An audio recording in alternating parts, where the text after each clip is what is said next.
Hello dear friend, স্বাগতম জানাচ্ছি নতুন একটি ভিডিওতে। আমি ইস্তিয়াক খান ঝুমন রয়েছি আপনাদের সাথে।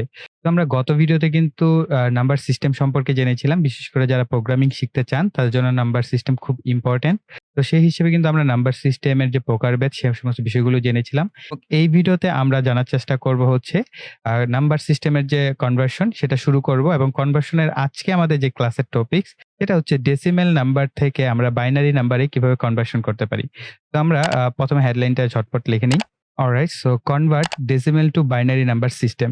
ওকে, সো ডেসিমেল নাম্বার সিস্টেম কি সেটা আমরা গত ভিডিওতে জেনেছিলাম এবং এর বেস হচ্ছে কত 10 বা 10। আর বাইনারি নাম্বারের কি বেস হচ্ছে। আমরা এই ভিডিওতে দুটি প্রক্রিয়ার মাধ্যমে শেখার চেষ্টা করব কিভাবে ডেসিমেল নাম্বার থেকে বাইনারি নাম্বারে যে রূপান্তর করতে হয় সেই প্রক্রিয়াটি। তো আমরা এই ভিডিওটার আবার দুইটা পার্ট হবে। ডেসিমেল টু বাইনারি নাম্বারের যে কনভার্সন এটা দুইটা পার্ট হবে। এর কারণ হচ্ছে যে এই পার্টে আমরা শুধুমাত্র যে ইন্টিজার ভ্যালুগুলো আছে যেমন ধরেন 10, 15, 25, 23 এরকম। কিন্তু পরবর্তী ভিডিওতে আমরা শিখব দশমিকের পরে ধরেন 11.125 এরকম যদি কোনো সংখ্যা থাকে অর্থাৎ দশমিকের পরে সংখ্যাগুলোকে কিভাবে কনভার্ট করতে হয় সেটা আমরা পরবর্তী যে ভিডিওর পার্ট আসবে সেটা শিখব। একটা পার্টে করলে অনেক বেশি লম্বা হয়ে যাবে। তাই আমরা জাস্ট এই পার্টে শুধুমাত্র যে ইন্টিজার ভ্যালুগুলো আছে যেগুলোর পিছনে কোনো দশমিক সংখ্যা নেই সেগুলোর কনভার্সনটা শিখব। তো অবশ্যই আপনারা ২ টা প্রক্রিয়াই মনোযোগ সহকারে শেখার চেষ্টা করবেন। আমি একটা করে উদাহরণ দিব। আশা করি একটা করে উদাহরণ যদি আপনি বুঝেন, তাহলে আপনি যেকোনো নাম্বার, যেকোনো ডেসিমাল নাম্বারকে বাইনারি নাম্বারে আপনি অনায়াসে কনভার্ট করতে পারবেন। সো সবার ১ম এ আমাদের একটা সিস্টেম মনে রাখতে হবে। অর্থাৎ সেটা হচ্ছে আমাদের 2 এর যে পাওয়ার আছে, 2 টু দি পাওয়ার এর যে বেসমেন্ট, সেই বেসমেন্ট আমাদেরকে প্রথমত সাজিয়ে নিতে হবে।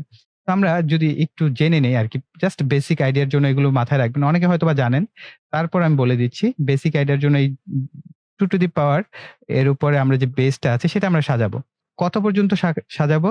আমাদের যে সংখ্যা থাকবে সেই সংখ্যা অনুযায়ী সাজাবো। তো আমরা একটু বেসটা বুঝে নেই। যেমন 2 টু দি পাওয়ার এর উপর যদি 0 হয় তাহলে কত আসবে? 2 এর উপর 1, তারপরে হচ্ছে 2 এর উপর পাওয়ার 2 এভাবে সাজাবেন।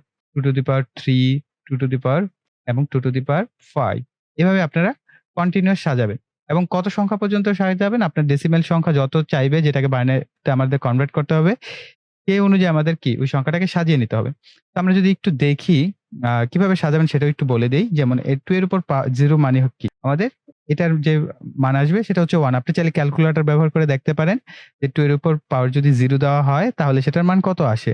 অবশ্যই 1 আসবে এবং 2 এর উপর 1 মানে হচ্ছে এবং 2 এর উপর স্কয়ার মানে হচ্ছে 4 এবং 2 টু দি পাওয়ার 3 মানে কি 8 এবং 2 টু দি পাওয়ার 4 মানে হচ্ছে 16 এবং 2 টু দি পাওয়ার 5 মানে কি 16 এর ডাবল হবে 32 অ্যান্ড আমরা যদি একটু বাড়াই 2 টু দি পাওয়ার তাহলে হবে কি 64 এবং 2 এর উপর যদি আমরা পাওয়ার 7 দেই, আমি জাস্ট এভাবে ডট দেওয়া মানে কি এরপরে আপনি অসংখ্য সংখ্যা নিতে পারেন। আপনার যত সংখ্যা দরকার হয় অত সংখ্যা।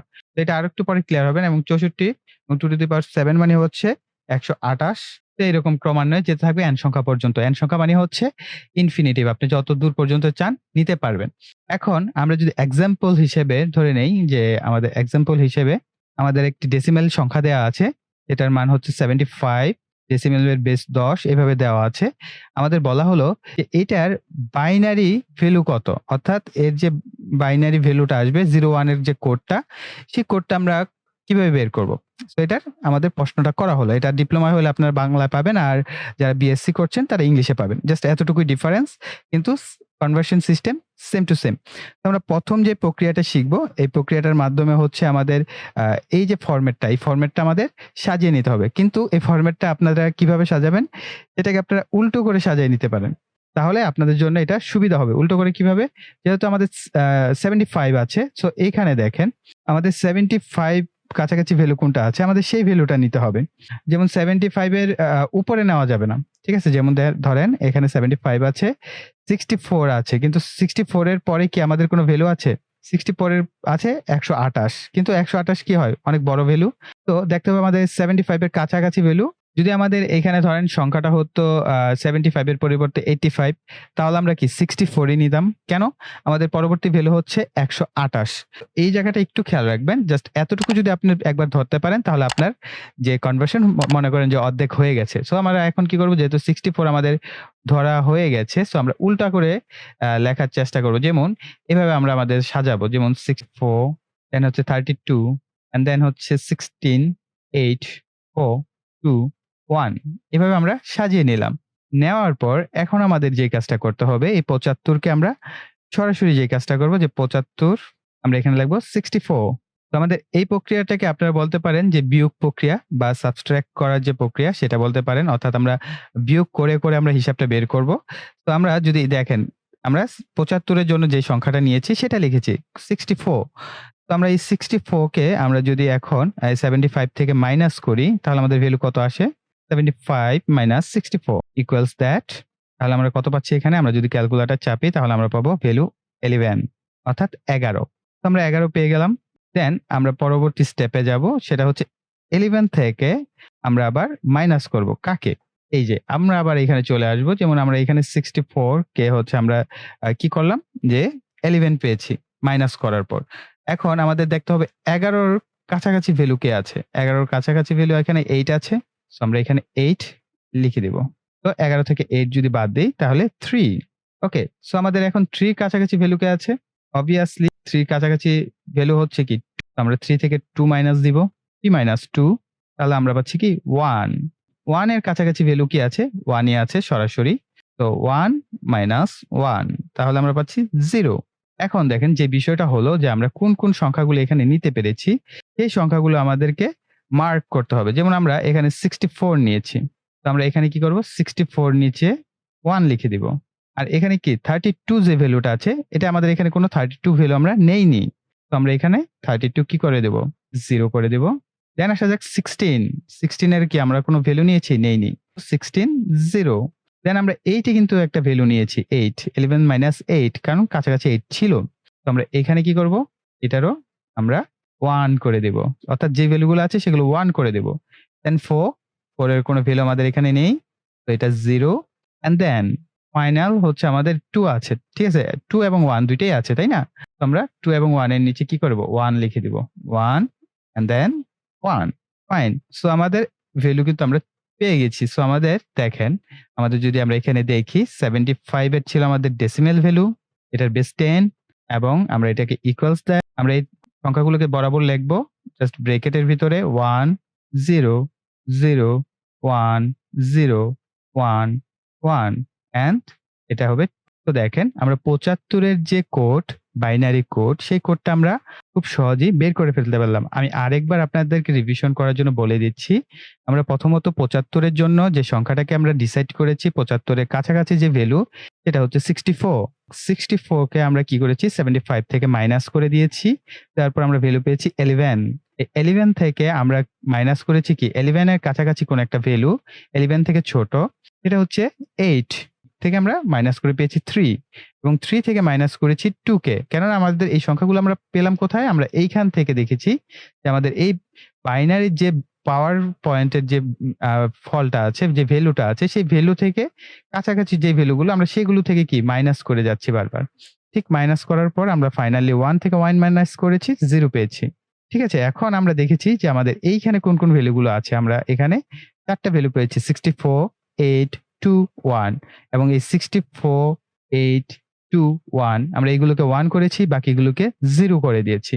তো দেন আমাদের যে অ্যান্সার আমরা সেই অ্যান্সারটা পেয়ে গেছি। অর্থাৎ 75 এর ডেসিমাল ভ্যালু হচ্ছে 1001011।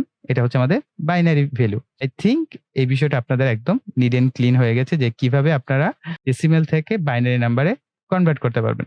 এক্সাম্পল আপনাদেরকে আমি একটা টাস্ক দিচ্ছি। এই টাস্কের আপনারা কমেন্ট সেকশনে লিখে দিবেন যে ভাইয়া এইটার বাইনারি ভ্যালু এত এসেছে। তো সেটা হচ্ছে আমাদের আমি ধরে দিলাম আপনাদের একটা সংখ্যা। ধরেন এটা হচ্ছে সাপোজ আমি 35 দিলাম। তো 35 হচ্ছে আমাদের decimal value equals that binary ভ্যালুতে আমাদের কত হবে সেটা আপনারা কমেন্ট সেকশনে লিখে দিবেন। ওকে?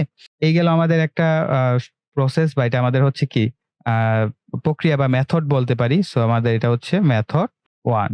তো যারা খাতায় তুলেননি ঝটপট এটাকে আপনারা ভিডিওটাকে একটু থামিয়ে খাতায় এই জিনিসটা একবার লিখুন। লিখলেই দেখবেন যে আপনাদের যে প্রসেসটা একদম ক্লিন হয়ে গেছে। তো এখন আমরা চলে যাব মেথড 2 এ। তো এখন আমরা শিখব মূলত মেথড 2 আমার কাছে মনে হয় মেথড 1 থেকে আরো বেশি সহজ। obviously মেথড 1 ও সহজ কিন্তু মেথড 2 আমার কাছে মনে হয় আরো বেশি কমফোর্টেবল এবং ইজি মনে হয়। তো মেথড 2 এর যে প্রসেস সেটা হচ্ছে আমরা আবার এক্সাম্পল হিসেবে ধরে নিই। সেম সংখ্যাটা ধরি। এতে করে আপনাদের কনসেপ্টটা ক্লিয়ার হবে। 75 হচ্ছে আমাদের ডেসিমেল সংখ্যা। এটাকে আমাদের বাইনারিতে কনভার্ট করতে হবে। অলরাইট? এটার যে মেথডটা এটা হচ্ছে 2 দিয়ে আপনাকে ভাগ করতে হবে। ভাগ করতে শূন্য পর্যন্ত আমাদের যেতে হবে। এটাই হচ্ছে আমাদের মেথড। সো আমরা যদি এক্সাম্পলটা দেখি তাহলে আপনাদের কনসেপ্টটা ক্লিয়ার হয়ে যাবে। সো আমরা 75 কে জাস্ট প্রতিবার 2 দিয়ে ভাগ দিব। 75 ভাগ তাহলে আমাদের ভ্যালুটা কত আসে? সো আপনারা চাইলে ক্যালকুলেটর এই ক্ষেত্রে ব্যবহার করতে পারেন। আমি 37.5 আসবে। ওকে? 0.5 আর লিখবেন না। আপনারা এখানে লিখবেন রিমেইনিং। আর দিয়ে লিখবেন রিমেইনিং 1 যদি এই ভ্যালুর উপরে কোনো ভ্যালু থাকে, ঠিক আছে? 2 দিয়ে ভাগ করার পর দশমিক হতে পারে। অলরাইট, দেন আমরা পেয়ে গেলাম ভ্যালু 37। 37 কে আবার আমরা 2 দিয়ে ভাগ দিব। তাহলে আমরা ভ্যালু কত পাচ্ছি?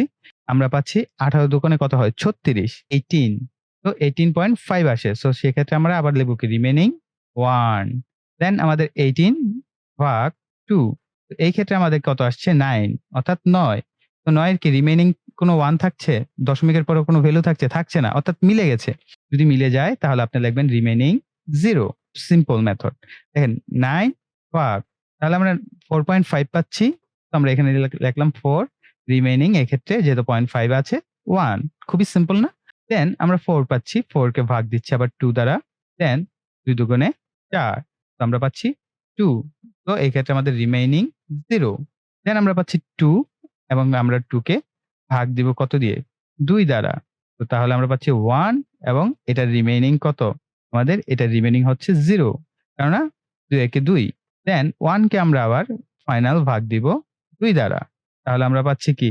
যদি আমরা 1 কে 2 দ্বারা ভাগ দেই তাহলে আমাদের ভ্যালুটা আসছে 1 ভাগ 2 0.5।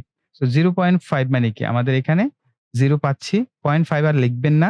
লিখবেন রিমেইনিং 1 যেহেতু 0.5 আছে এক্ষেত্রে আমরা লিখব রিমেইনিং 1। সো আমরা 0 পর্যন্ত ভ্যালুটা নিয়ে আসছি। এটাই হচ্ছে আপনাদের প্রসেস। এখন যত বড় সংখ্যাই থাক আর যত ছোট সংখ্যাই থাক আপনাদের কাজ হবে প্রতিবার 2 দ্বারা ভাগ করা। সো আপনি 2 দ্বারা যখন ভাগ করবেন তখন আপনার এই 0 পর্যন্ত নিয়ে আসতে হবে। আসার পর আপনি অলরেডি ভ্যালু পেয়ে গেছেন। সো এই ক্ষেত্রে আপনাদের একটা বিষয় মাথায় রাখতে হবে। সবার নিচের যে আমরা সংখ্যাটা পাবো এই 2 দ্বারা ভাগ করে সেটাকে বলা হবে মোস্ট সিগনিফিকেন্ট বিট অর্থাৎ MSB।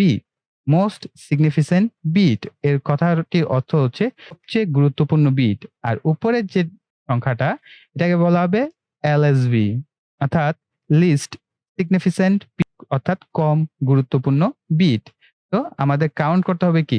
নিচ থেকে উপরের দিকে। অর্থাৎ আমাদের নিচ থেকে উপরের দিকে যেতে হবে যেহেতু এটা মোস্ট সিগনিফিকেন্ট বিট। তো সহজ কথায় বলে দেই, আপনাদের যে বাইনারি সংখ্যাটা আসবে সেটা আপনারা নিচ থেকে উপরের দিকে চলে যাবেন। সিম্পল। তো আমরা যদি এখানে লিখি 75 এটা ডেসিমাল সংখ্যা ইকুয়ালস আমরা নিচ থেকে যদি হিসাব করি 10 0 দেন হচ্ছে আবার 1 0 1 1 এন্ড এটা বাইনারি যেহেতু 2 এটা আমাদের অ্যান্সার। তো দেখেন আমি আরেকবার আপনাদের রিমেইনিং দেখাচ্ছি। তো আমি আরেকবার বলে দিচ্ছি যেমন এখান থেকে দেখেন 1 0 0 1 0 1 1 এভাবে মানটা চলে এসেছে। এবং আপনাদের আরেকবার বোঝার সুবিধার্থে বলে দিচ্ছি। যেমন আমাদের ডেসিমাল ভ্যালু ছিল 75 এটাকে আমরা 2 দ্বারা ভাগ করে 37.5 পেয়েছি। তার জন্য রিমেইনিং 1 অর্থাৎ দশমিকের উপরে যদি আমাদের এখানে 1 থাকতো অর্থাৎ দশমিকের পরে যদি কোনো ভ্যালু থাকে তাহলে আমরা এখানে লিখব 1 আর যদি এক্সাক্ট ভাগ করার পর মিলে যায় তাহলে আমরা লিখব 0। যেমন এখানে দেখেন 18 দোকানে 36 হয় কিন্তু আমাদের কি 37 কে ভাগ করার পর 18.5 আসে। সেই ক্ষেত্রে আমরা রিমেইনিং 1 রাখছি এবং 18 কে যদি 2 দ্বারা ভাগ করি তাহলে আমরা পাচ্ছি 9।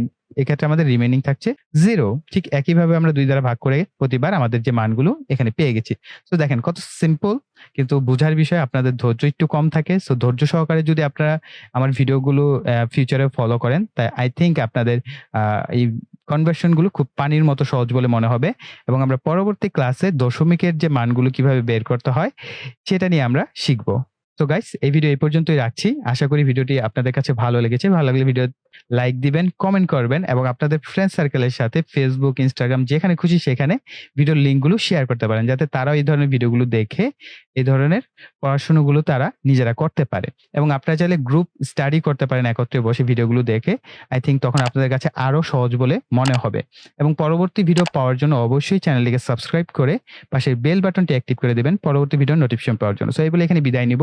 সকলে ভালো থাকবেন, সুস্থ থাকবেন। টাটা।